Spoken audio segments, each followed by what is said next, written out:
Assalamualaikum warahmatullahi wabarakatuh. Nama saya Saiful Rahman dengan NIM 1905101167.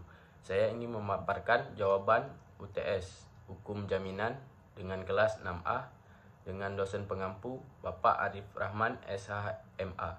Langsung saja, nomor 1, coba saudara jelaskan pengertian dari hukum jaminan. Hukum jaminan adalah aturan hubungan hukum antara penjamin atau debitur dan penerima jaminan atau kreditur sebagai akibat dari pengenaan hutang kredit tertentu dengan jaminan atau benda atau orang tertentu. Undang-undang hukum jaminan tidak hanya mengatur keamanan hukum kreditor sebagai pemberi hutang, tetapi juga perlindungan hukum bagi debitur sebagai penerima hutang. Meskipun tidak ada konsep hukum tentang jaminan dalam Undang-Undang KUH Perdata memuat aturan yang mengatur tentang jaminan seorang secara umum.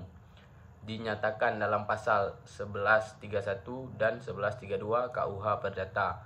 Menurut pasal 1131 KUH Perdata, segala barang-barang bergerak dan tak bergerak milik debitur, baik yang sudah ada maupun yang akan ada, menjadi jaminan untuk perikatan-perikatan perorangan debitur itu. Alhasil, berdasarkan pasal ini, seluruh harta benda seseorang otomatis menjadi jaminan atas hutang. Nomor 2, coba saudara jelaskan objek dan ruang lingkup hukum jaminan. Objek dari hukum jaminan dibagi menjadi dua macam, yaitu objek material dan objek formal. Objek material yaitu bahan atau material yang dijadikan sasaran dalam penyelidikan objek material hukum jaminan adalah manusia. Objek formal yaitu sudut pandang tertentu terhadap objek materialnya. Jadi, objek hukum jaminan adalah bagaimana subjek hukum dapat membebankan jaminannya pada lembaga perbankan atau lembaga keuangan non-bank. Ruang lingkup kajian hukum jaminan meliputi umum dan khusus. Jaminan khusus dibagi menjadi dua macam, yaitu jaminan kebendaan dan perorangan. Jaminan kebendaan dibagi menjadi dua, yaitu jaminan bergerak dan jaminan tidak bergerak. Contoh jaminan bergerak yaitu gadai dan fidusia. Jaminan tidak bergerak yaitu hak tanggungan fidusia, khususnya rumah susun, hipotek kapal laut dan pesawat udara. Jaminan perseorangan meliputi tanggung menanggung atau tanggung renteng dan garansi bank. Nomor 3, apa yang dimaksud dengan jaminan? Istilah jaminan merupakan terjemahan dari istilah Zekerheit atau county, yaitu kemampuan debitur untuk memenuhi atau melunasi perutangannya kepada kreditur, yang dilakukan dengan cara menahan benda tertentu yang bernilai ekonomis sebagai tanggungan atas pinjaman atau utang yang diterima debitur terhadap krediturnya. Sedangkan dalam bahasa Indonesia, istilah jaminan berasal dari kata jamin yang berarti tanggung, sehingga jaminan dapat diartikan sebagai tanggungan. Menurut pasal 2 ayat 1 Surat Keputusan Direksi Bank Indonesia nomor 23/69/KEP/DIR tanggal 28 Februari 1991 tentang jaminan pemberian kredit, dikemukakan bahwa jaminan adalah suatu keyakinan bank atas kesanggupan debitur untuk melunasi kredit sesuai dengan perjanjian. Nomor 4. Apa saja syarat dan manfaat benda jaminan? Syarat-syarat benda jaminan yang baik adalah dapat secara mudah membantu perolehan kredit itu oleh pihak yang memerlukannya, tidak melemahkan potensi atau kekuatan si pencari kredit untuk melakukan atau meneruskan usahanya, memberi kepastian kepada si kreditur dalam arti bahwa barang jaminan setiap waktu tersedia untuk dieksekusi, bila perlu dapat mudah diuangkan untuk melunasi hutangnya si penerima atau pengambil kredit. Jaminan mempunyai kedudukan dan manfaat yang sangat penting dalam menunjang pembangunan ekonomi, karena keberadaan lembaga ini dapat memberi manfaat pada debitur dan kreditur. Manfaat bagi debitur adalah terwujudnya keamanan terhadap transaksi dagang yang ditutup, memberikan kepastian hukum bagi kreditur. Bagi debitur, dengan adanya benda jaminan itu dapat memperoleh fasilitas kredit dari pemberi pinjaman dan tidak khawatir dalam mengembangkan usahanya. Keamanan modal adalah dimaksudkan kredit atau Modal yang diserahkan oleh kreditur kepada debitur tidak merasa takut atau khawatir tidak dikembalikannya modal tersebut. Memberikan kepastian hukum adalah memberikan kepastian bagi pihak kreditur dan debitur. Kepastian bagi kreditur adalah kepastian untuk menerima pengambilan pokok kredit dan bunga dari debitur. Sedangkan bagi debitur adalah kepastian untuk mengembalikan pokok kredit dari bunga yang ditentukan. Nomor 5. Apa saja yang termasuk jaminan kebendaan dan jaminan perorangan dan diberikan contohnya. Yang pertama ada jaminan kebendaan. Jaminan kebendaan sendiri adalah jaminan dalam bentuk hak mutlak mengenai suatu benda, memiliki hubungan langsung dengan benda tertentu, bisa dipertahankan pada siapapun, dan memiliki ciri-ciri kebendaan. Hak kebendaan yang sudah diatur dalam KUH Perdata bisa dibedakan menjadi dua bagian, yaitu yang pertama ada hak kebendaan yang bisa memberikan kenikmatan di antara hak milik dan hak bezit. Yang kedua ada hak kebendaan yang bisa memberikan jaminan seperti gadai, hak tanggungan, hipotek, hingga fidusia. Terus ada jaminan perseorangan. Berdasarkan pasal 1820 KUH Perdata, yang dimaksudkan dengan jaminan perorangan adalah persetujuan dari pihak ketiga yang berguna untuk kepentingan kreditur, mengikatkan diri guna memenuhi perikatan debitur jika debitur tidak memenuhi janjinya. Jaminan perorangan ini memiliki 3 unsur utama, yaitu yang pertama ada hubungan secara langsung dengan orang tertentu, yang kedua ada terhadap harta debitur pada umumnya, yang ketiga hanya bisa dipertahankan pada debitur tertentu. Untuk jaminan perorangan terdiri atas penanggungan hutang dan perjanjian garansi. Salah satu contoh jaminan ini adalah perjanjian penanggungan, perjanjian garansi, dan perjanjian tanggung-menanggung. Soal nomor 6. Jelaskan mengenai jaminan regulatif dan jaminan non-regulatif. Jaminan regulatif adalah suatu lembaga jaminan yang sudah diatur dan telah mendapat pengakuan dalam peraturan perundang-undangan, termasuk ke dalam golongan jaminan ini adalah hak tanggungan, hipotek, krediverben, gadai, dan mortgage. Sedangkan jaminan non-regulatif adalah lembaga jaminan yang belum mendapat pengaturan secara khusus dalam peraturan perundang-undangan. Jaminan demikian ada yang diatur dalam hukum kebiasaan jurisprudensi dan ada pula yang diatur dalam suatu perjanjian atau bersifat kontraktual. Misalnya, pengalihan tagihan dagang, pengalihan tagihan asuransi, atau surat kuasa mutlak yang tidak dapat dicabut kembali. Soal nomor 7. Apa yang dimaksud dengan gadai? Menurut ketentuan pasal 1150 KUHP,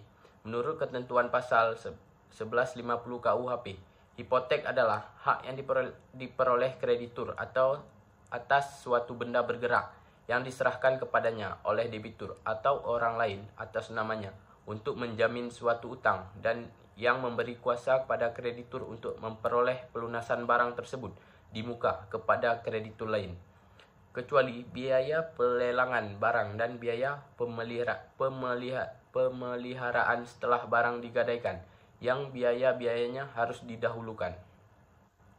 Nomor 8. Bagaimana proses terjadinya gadai? Gadai terjadi apabila debitur atau pemberi gadai menyerahkan benda bergerak sebagai jaminan kepada si kreditur atau pemegang gadai, dan kreditur diberi kekuasaan untuk mengambil pelunasan dengan menjual barang jaminan itu apabila debitur wan prestasi. Untuk cara terjadinya gadai harus dipenuhi syarat-syarat sesuai dengan benda yang digadaikan. Adapun cara terjadinya gadai yaitu cara terjadinya gadai pada benda bergerak bertubuh, yaitu perjanjian gadai. Dalam hal ini antara debitur dan kreditur mengadakan perjanjian pinjam uang atau kredit dengan janji sanggup memberikan benda bergerak sebagai atau perjanjian untuk memberikan hak gadai atau perjanjian gadai. Perjanjian bersifat konsensual dan obligator dan bentuknya bebas. Penyerahan benda gadai. Barang gadai harus dibawa keluar dari kekuasaan si debitor pemberi gadai. Ini merupakan syarat investisteling Penyerahan benda gadai dapat dilakukan secara nyata, simbolis, traditio brevimanu, atau traditio longamanu. Penyerahan secara constitutum possorium tidak menimbulkan hak gadai karena tidak memenuhi syarat insbesteling. Cara terjadinya gadai pada piutang atas bahwa atau atas tunju atau aan tonder. Perjanjian gadai, debitor dengan kreditor mengadakan perjanjian untuk memberikan hak gadai atau perjanjian gadai. Perjanjian ini bersifat konsensual dan obligator dan berikutnya bebas. Penyerahan surat buktinya contoh surat piutang atas bawah atau atas tunjuk, obligasi saham atas nama, sertifikat deposito yaitu bukti surat utang yang dikeluarkan oleh bank atas sejumlah uang yang dipercayakan kepadanya untuk jangka waktu tertentu. Cara terjadinya gadai pada piutang atas order atau unorder yaitu perjanjian gadai debitor dengan kreditor mengadakan perjanjian untuk memberikan hak gadai atau perjanjian gadai. Perjanjian ini bersifat konsensual dan obligator dan bentuknya bebas. Adanya endorsement yang diikuti dengan penyerahan buktinya menurut pasal 1152 KUH Perdata untuk mengadakan gadai piutang atas tunjuk diperlukan adanya endorsement pada surat hutangnya dan diserahkannya surat hutang kepada pemegang gadai. Endorsement adalah pernyataan penyerahan piutang yang ditandatangani kreditor atau endorser yang bertindak sebagai pemberi gadai atau gendoserde. Bentuk gadai piutang atas order adalah wesel, yaitu surat yang mengandung perintah dari penerbit atau tracker kepada tersangkut atau bentroken untuk membayar sejumlah uang kepada pemegang atau holder. Cara terjadinya gadai pada piutang atas nama atau opnaam. Perjanjian gadai, debitor dengan kreditor mengadakan perjanjian untuk memberikan hak gadai atau perjanjian gadai. Perjanjian ini bersifat konsensual dan obligator dan bentuknya bebas. Adanya pemberitahuan kepada debitor dari piutang yang digadaikan, hak gadai piutang atas nama diadakannya dengan memberitahukan pegadaiannya atau perjanjian gadainya kepada kreditor dalam pasal 1153 KUH Perdata. Soal nomor 9. Bagaimana proses pelelangan jaminan gadai? Yang pertama ada persiapan lelang, terus ada tanggal pelaksanaan lelang. Pelaksanaan lelang dilakukan dalam 2 periode dalam 1 bulan, yaitu periode 1 dan periode 2. Seterusnya ada pengumuman lelang. Pengumuman lelang adalah suatu pengumuman atau pemberitahuan yang bertujuan untuk memberitahukan kepada masyarakat tentang akan diadakannya lelang. Pengumuman lelang merupakan persyaratan hukum sahnya pelaksanaan lelang. Pengumuman lelang sekurang-kurangnya memuat pelaksanaan lelang atau cabang atau tempat pelaksanaan lelang. Ada hari, tanggal, jam, tempat lelang dilaksanakan. Ada bulan kredit barang-barang yang dilelangkan, atau ada informasi lainnya yang dianggap perlu. Pengumuman lelang dilaksanakan selambat-lambatnya 7 hari sebelum pelaksanaan lelang, minimal 2 media dan dapat dilakukan melalui pertama, ada papan pengumuman yang ada di kantor cabang atau UPC, baik di luar kantor maupun di ruang publik.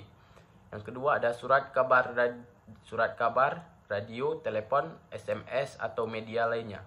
Yang ketiga, ada selembaran atau tempelan yang mudah dibaca oleh umum. Yang keempat, ada pemberitahuan tertulis kepada pemilik barang. Penetapan jumlah dan taksir ulang barang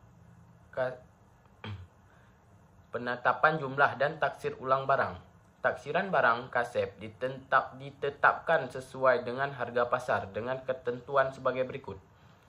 Yang pertama ada barang jaminan emas. Taksir ulang barang jaminan emas berpedoman pada harga pasar daerah untuk lelang atau HPDL emas atau ditentukan oleh direksi. Yang kedua ada barang jaminan permata. Penentuan taksir ulang barang jaminan permata berdasarkan STP yang berlaku. Dan yang ketiga ada barang jaminan gudang. Penentuan nilai taksir ulang barang gudang merupakan nilai pasar atau harga pasar barang jaminan tersebut. Nilai taksir ulang barang gudang berdasarkan pada HPS barang gudang yang berlaku. Yang kedua ada pelaksanaan lelang. Dalam pelaksanaan lelang mencakup ada penawaran lelang. Penawaran lelang ada mencakup penawaran pertama. Harga barang lelang adalah sebagai berikut. Barang perhiasan, emas, barang gudang atau barang permata. Terus ada untuk membentuk harga lelang, maka penawaran lelang dilakukan dengan cara naik-naik dalam kelipatan tertentu menurut tingkatan harga penawaran tersebut, yang besarnya ditetapkan melalui surat edaran direksi. Yang terakhir ada pemenang lelang. Pemandu lelang harus menetapkan pemenang lelang setelah mendapat penawaran tertinggi, dan penawaran ini disebut 2 kali. Kemudian ditanyakan kepada publik apakah masih ada penawaran yang lebih tinggi.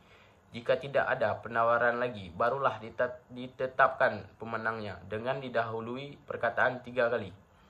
Apabila penawar atau peserta lelang hanya 1 orang atau 1 kongsi, maka penyebutan harga penawaran lelang dapat dinaikkan terlebih dahulu sesuai daya tarik barang yang dilelang. Kemudian tawar-menawar menurun. Harga yang terbentuk dari tawar-menawar ini tidak boleh lebih rendah dari HLL. Pemandu lelang mencatat nama pembeli lelang dan harga pembelinya pada SBK 2 lipat halaman muka. Sedangkan panitia lelang mencatat transaksi tersebut menurut pendengarannya daftar rincian penjualan lelang atau DRPL. Yang ketiga ada pembayaran dan penyetoran. Pembayaran harga lelang dan bea lelang harus dilakukan secara tunai atau cash maupun cek atau giro paling lama 5 hari kerja setelah pelaksanaan lelang. Selanjutnya ada penyerahan dokumen kepemilikan barang. Dalam hal penjual atau pemilik barang menyerahkan dokumen asli kepemilikan barang lelang kepada pejabat lelang. Pejabat lelang harus menyerahkan asli dokumen kepemilikan dan atau barang yang dilelang kepada pembeli paling lama 1 hari kerja setelah pembeli menunjukkan bukti pelunasan pembayaran. Dan soal terakhir, nomor 10. Jelaskan hak-hak lain yang bukan merupakan hak kebendaan, tetapi mempunyai persamaan atau mirip dengan hak kebendaan. Buku 2 KUH Perdata mengatur hak-hak lain yang bukan merupakan hak kebendaan, tetapi mempunyai persamaan atau mirip dengan hak kebendaan karena memberikan jaminan atau kepada kreditur, seperti privilege dan hak retensi.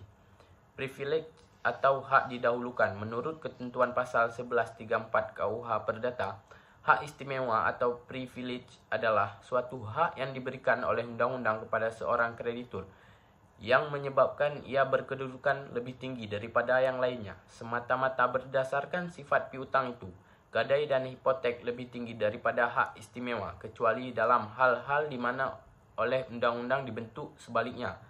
Hak privilege bukan hak kebendaan, melainkan mempunyai sifat yang sama dengan gadai dan hipotek, yaitu memberikan jaminan atas piutang. Oleh karena itu, pengaturannya ditempatkan bersama dengan gadai dan hipotek dalam buku 2 KUH Perdata, yang sebenarnya kurang tepat. Hak privilege dikatakan bukan hak kebendaan karena privilege baru timbul apabila suatu benda yang telah disita ternyata tidak cukup untuk melunasi semua hutang. Yang kedua, privilege tidak memberikan kekuasaan terhadap suatu benda. Yang ketiga, kreditur yang mempunyai hak privilege pun tidak dapat menyita benda jika dia tidak memegang suatu alas hak eksetorial. Misalnya, putusan pengadilan dalam KUH Perdata diatur 2 macam privilege, yaitu privilege umum dan privilege khusus. Privilege umum adalah hak istimewa yang tertuju pada semua benda milik debitur yang terdiri atas 7 macam hak kebendaan sebagaimana yang disebutkan dalam pasal 1949 KUH Perdata. Privilege khusus yaitu yang ditunjukkan pada benda-benda tertentu milik debitur terdiri atas 9 macam hak sebagaimana disebutkan pasal 1939 KUH Perdata. Hak retensi. Hak retensi adalah hak untuk menahan suatu benda sampai suatu piutang yang bertalian dengan benda itu dilunasi. Hak retensi ini merupakan hak perorangan namun mempunyai aspek sifat kebendaan dan karena itu dibicarakan dalam hukum benda atau hak retensi tidak menimbulkan hak didahulukan. Sekian dari hasil ujian UTS saya.